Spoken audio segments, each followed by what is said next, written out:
सर्दी के शुरुआत ही भइल रहे। शाम के समय घना कोहरा छा गइल रहे। ठंड में कांपत कांपत मिनकी चिड़िया आपन घोंसला में वापस आइल। हे भगवान, अभी तक जनवरी के महीना भी नहीं आइल और ठंड कितना ज्यादा पड़ता। आगे हमनी के का होखी। दूसरा तरफ छोटू हिरन तालाब पे पानी पीने गइल तो ओकरा पानी बर्फ के जैसन ठंडा लागल। अरे बाप रे, इतना ठंडा पानी, जुबान भी सुन्न हो गईल। ठंड के चिंता में सब परेशान हो गइलसन और सब एगो बैठक रखलसन। देखो साथी लोग, अभी सर्दी के महीना शुरू भी नहीं के भइल।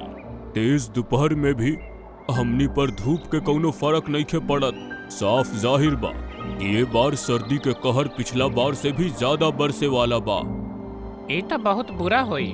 पिछला बार भी तालाब के पानी में 15 दिन खातिर बर्फ जाम गईल रहे और हमनी के कितना जंगलवासी मर गईले।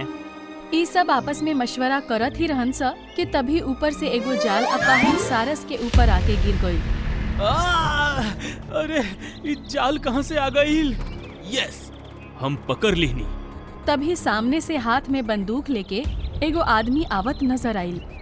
भागा, लागत आई त शिकारी बा। ओकरा के देख के सब जानवर एने ओने भाग निकलसन। शिकारी सारस के उठौलस और ओकरा के लेके चल देलस। अपन कुटिया पे पहुँच के उस सारस के एगो पिंजरा में बंद कर देलस। दुष्ट इंसान, अपना भला खातिर हम जानवरन के जान के सौदा करेले। अभी कुछ पैसा के खातिर हमरा कोनो दोसर दुष्ट इंसान के बेच दी। ना सारस, तू हमके गलत समझताड़ा। हम कोई शिकारी नहीं खी, हम तो मदन व्यापारी हैं। अरे ई कैसे हो सकेला? तू इंसान होके भला हमार भाषा कैसे समझ सकेला? प्यारे सारस, हम तहरा जंगल में सुनहरी मशरूम के तलाश में आई रहली। हमार बीवी के तबीयत बहुत खराब बा। ओकरा पास सिर्फ 10 दिन के समय बा। हमार गांव के वैद्य जी बतौले हैं कि सुंदर वन में एगो खास जगह खुशबूदार सुनहरी मशरूम उगेला। अगर हमार बीवी वो मशरूम के 10 दिन तक अपना पास रखे तो ओकर बीमारी दूर हो जाई। अब हम सोचनी कि इतना बड़ा जंगल में मशरूम कहाँ ढूंढब। हमरा जानवरन के भाषा भी अच्छा से समझ आवेला।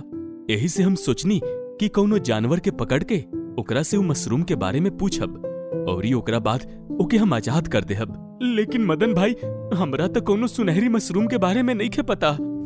तभी दरवाजा से रामू हाथी, कालू गैंडा, मोटू बंदर, मीनू चिड़िया और छोटू हिरन अंदर आ गइलसन।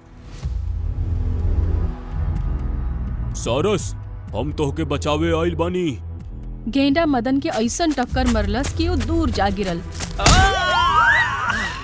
फिर रामू हाथी पिंजरा उठा के अपन पीठ पे रख लेलस। अरे हमार बात तो सुना। वो सब सारस के बात सुनला बगैर ही वहाँ से भाग गइलसन और काफी दूर जाके एगो जगह रुकलसन जहाँ बाकी जानवर मौजूद रहन स। अरे वाह, सारस आ गई। ई त बहुत अच्छा भइल। रामू हाथी तो बहुत अच्छा कइला कि सारस के ले आइला। ओ दुष्ट शिकारी के का भइल?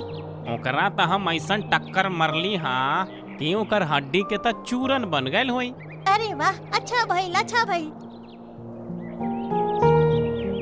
दोस्त लोग, तू लोगन ठीक ना कइला।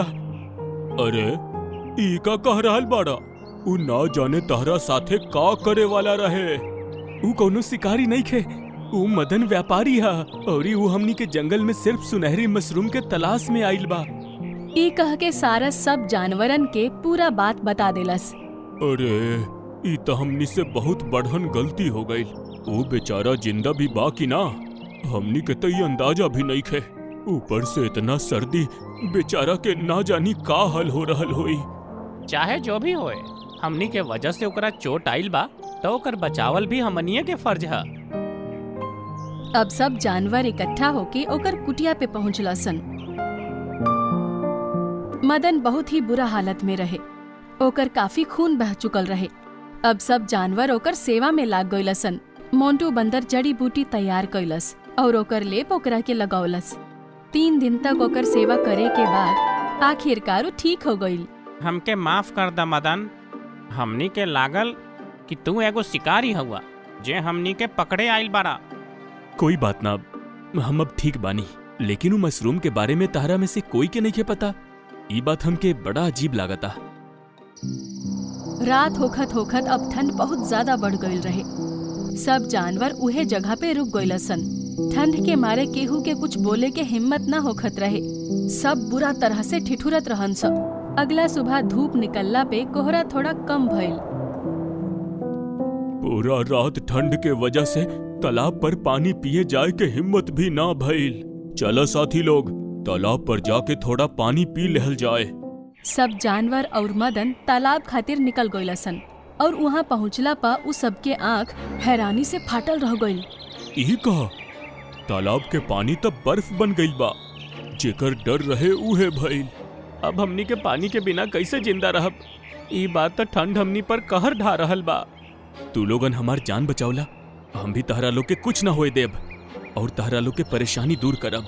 हमरा बस उ सुनहरी मशरूम मिल जाए, ओकर बाद तहरा लोग के समस्या भी हल हो जाई। लेकिन हमनी में से केहू के नइखे पता कि उ सुनहरी मशरूम कौन से कोना में उगेला।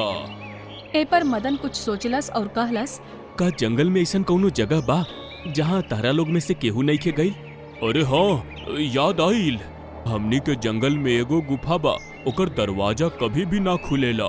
हमनी के पूर्वज कहत रहस कि ऊ सिर्फ इंसान खातिर ही खुलेला, कोई जानवर ओकरा अंदर नहीं जा सकत। हमरा अभी ऊ गुफा पर ले चला। ई कह के रामू हाथी मदन के लेके गुफा पे पहुँचल। जैसे ही मदन गुफा के सामने जाके रुकल त दरवाजा अपने आप खुल गई और ओकरा अंदर से सुनहरा रोशनी नजर आवे लागल। सुनहरी रोशनी? शायद यह गुफा के अंदर वो मशरूम होई। ई कह के मदन गुफा के अंदर चल गई और काफी देर बाद वापस आयल। ओकर दोनों हाथ में मशरूम रहे जौन सोना के तरह चमकत रहन स और ओकनी से खुशबू निकलत रहे। अरे वाह, ई तो कितना खूबसूरत दिख रहल बा। जल्दी से चल रामू हाथी, हमनी के पास समय कम बा। अब वो दोनों वापस तालाब पे पहुँचला सन जहाँ सब जानवर बेजान होके जमीन पे पड़ल रहन स। दोस्तों, अब सब कुछ ठीक हो जाई। ई कह के मदन दोनों में से एगो मशरूम जमीन पे रख देलस। धीरे धीरे तालाब के बर्फ फिर से पानी बन गई और मौसम में भी गर्मी आ गई।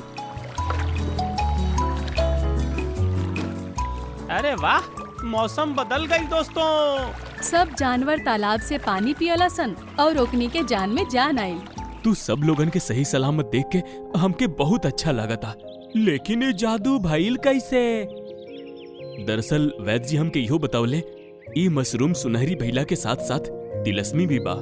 एकरा अंदर से जौन तिलस्मी खुशबू निकलेला उस सर्दी में गरम और ई गर्मी में सर्दी हवा के रूप में निकलेला।